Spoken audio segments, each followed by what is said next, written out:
Search करें अवामी news. मुल्क भर की ताज़ा तरीन खबरों से बाखबर रहने के लिए सब्सक्राइब करें हमारे चैनल को और बेल आइकन ज़रूर दबाएं।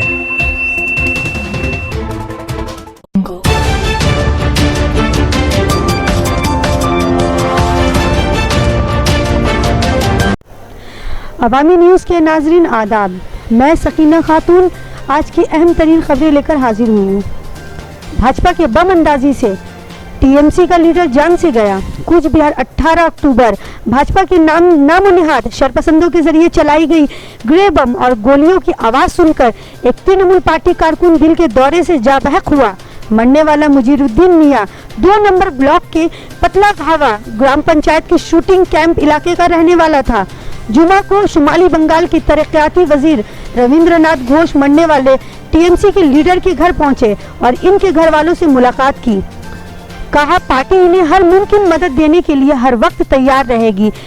इसी दौरान इन्होंने ये भी कहा कि भाजपा का संकल्प यात्रा पूरे मुल्क में दहशत का माहौल पैदा कर दिया है। इस तरह की फिजूल हरकतें करके वो लोगों में मशहूर होना चाह रहा है, मगर आज के लोग बहुत होशियार हैं, भाजपा के झांसे में आने वाले नहीं।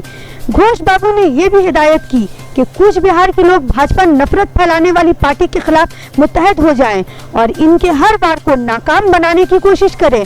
बाद में इन्होंने इत्मीनान दिलाया कि जो भी मुजीरुद्दीन मियाँ के मौत के जिम्मेदार हैं उन्हें बख्शा नहीं जाएगा। বলার কোনো ভাষা নাই, মানে দুঃখ প্রকাশ করারও ভাষা নাই। যেভাবে বিজেপির এই হারমাদরা সংকল্প যাত্রার নামে সন্ত্রাস যাত্রা করছে, বিভিন্ন জায়গায় করে সন্ত্রাস সৃষ্টি করছে, মানুষকে মারপিট করছে, খুন করছে। যে গান্ধীজিকে ওরা খুন করেছিল সেই গান্ধীজির ছবি নিয়ে এখন ওরা মাটি ফিরে পেতে চাইছে। ওদের এই নাটক মানুষ বুঝে গেছে। গতকাল পাতলাখাওয়াতে বিজেপির হারমাদরা সংকল্প যাত্রার নামে এখানে আমাদের পার্টি অফিস ভাঙচুর করেছে, লুটপাট করেছে এবং আমাদের এখানে বহুদিনের পুরনো আমাদের কর্মী দলের নেতা মুজিরুদ্দিন সরকার তাকে পিটিয়ে মেরে ফেলেছে এবং তারপরে পুন্ডিবাড়ি এবং মধুপুর এই সমস্ত পার্টি অফিসগুলো ভাঙচুর করছে। আশেপাশে রাস্তায় যাওয়া আসে দেখবেন যে দোকানপাটগুলো ভাঙচুর করছে, লুটপাট করে ফেলেছে। এখানে বিজেপির যে জেলা সভানেত্রী মালতী রাভা তিনি ফুলনদেবী হতে চাইছেন, আর তাদের যে সংসদ হাজি মাস্তান হতে চাইছেন, হয়ে সারাটা জেলায় সন্ত্রাস তৈরি করতে চাইছেন। কিন্তু আমরা মনে করি সাধারণ মানুষ ওদের এই সন্ত্রাসের বিরুদ্ধে জোট বাঁধছেন এবং সন্ত্রাসের বিরুদ্ধে সাধারণ মানুষই ওদেরকে এই খুনের ঘটনার, এই সন্ত্রাসের, এই অত্যাচারের, দাঙ্গাবাজের বিরুদ্ধে মানুষই তারা জবাব দেবেন।